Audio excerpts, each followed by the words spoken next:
maanta oo kale dunida waxaa looga dabaaldegaa maalinta naafada adduunka oo ku beegan 3 Disembar sanad walba munaasabadahaas ayaa lagu dhiirigeliyaa dadka baahiyaha gaarka ah qaba ku nool dhammaan daafaha dunida taasina ay keento in ay ku soo bandhigaan dhibaatooyinka iyo tacadiyada ay kala kulmaan bulshada ay ku dhex nool yihiin hay'adda caafimaadka adduunka ee WHO ayaa sheegtay in 15% kamid ah dadka ku nool dunida ay naafo yihiin wadamada soo koraya waa kuwa ay naafadu si aad ah ugu fido iyadoona ay sababaan dhibaatooyin dagaalada iyo xaalado caafimaad sidoo kale hay'adda UNESCO ayaa sheegtay in 90% kamid ah carruurta naafada ee ku sugan dalalka soo koraya aanay helin adeegyada aasaasiga ee bulshada geesta kale dhibaatooyin fara badan ayaa haysta waalidiinta ubadkoodu naafada noqdeen si ay u daryeelaan qaar kalena waabay kaba carareen amba waabay kaba fogaadeen markay arkeen ubadkoodii oo naafo ah taasina ay keento in badan oo ubadkaasi ay ku dayacmaan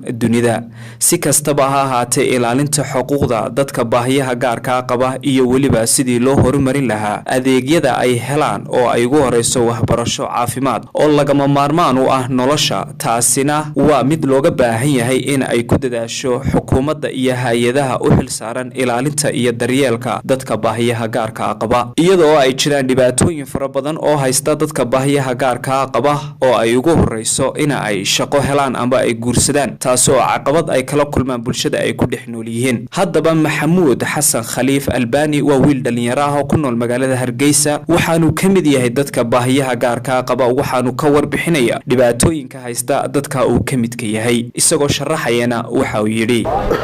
maxamuud xasan khaliif oo ku magac dheer albani bal waxaad nooga warbixisaa taariikhdaada iyo goobtaad ku dhalatay iyo sidoo kale waxbarashadaadii insha Allah xamsa ku madceliya jazaaka Allah khair taariikhdayda kooban hadan dul maro miyiga ku dhashay hasaada miyiga ku dhashay miyiga caqabadaha iska garanaysa dadkan ama naafada ama curyaaminta wala yasa taa waxa xigta ama labada waalid tusaalahaan qof lixdiisii lixaad qaba ay jecel waaya ma xoolo ilaalinaya ama hawlihii kala adduunyada mar kullayba ninkan naafada lama jeclo saadaradeed miyiga waan ka yimiday waxba bartay nolosheedii runta alxamdulillah wax farbad bay isbedelay ayaa soo kara marka insha Allah sida ba wanaagsan bal ka waran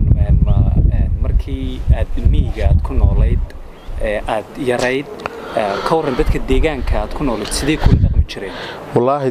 dad iska reermiyo weeyna cawaana meesha tusaaradan ku sii markan gurguurin jiray ayuu insha Allah wadaayar kan carri waana marka iyo in lagu qoslo marka socdo metelan ama gurguuranayo ama talabaad xigta reermiyo sidoo jaaliga ku farabad aad buu yasaan naafada waxaad bal noo sheegtaa dhibaatooyinka ku gadaaman dadka naafada ee ku dhaqan Somaliland wallahi horta bulshadu ma wala xumo faraasi ma sino saasoo kale weeyaan in wax ma garata way jiraan oo metelan baabuurku ku jiirsinaysa metelan kooransa adarkaariyo la wataa ka beed wadada metelan kooransa ku yeesisa metelan aad runtii marka bulshadu ma sino maadaama isna qaar fiican wiilay qaar xul wiilay labada wiilay marka bulshada aanu saaxiibo badan baan ku leeyahay waan soo la naqaanaa marka runtii aad baa amaanay bulshada inta wax ma garata intaas waa waxeedu waa waadax irsaneysay maxamuud aad ku haystee bal ka reerka inantaad ka doonaysay wax ma kala kulmeeyada lafteeda wallahi runtii caqabadaas aad waa ugu badan soo kara naafada way haysataa gabadh baan jeclaaday gabadh aad waan heshiinay sidii shariicadu ogashahay waxaan ku yiri aqsoo doonto ehelkeedii u gudbisay waxa la ninka curyaanka waa sidee ma yaa magaalada ninka weeday kan sidana maxad ku falaysaa ma garatay inantii ugu soo warcelisay saasada labadii waalid ay yiraahdeen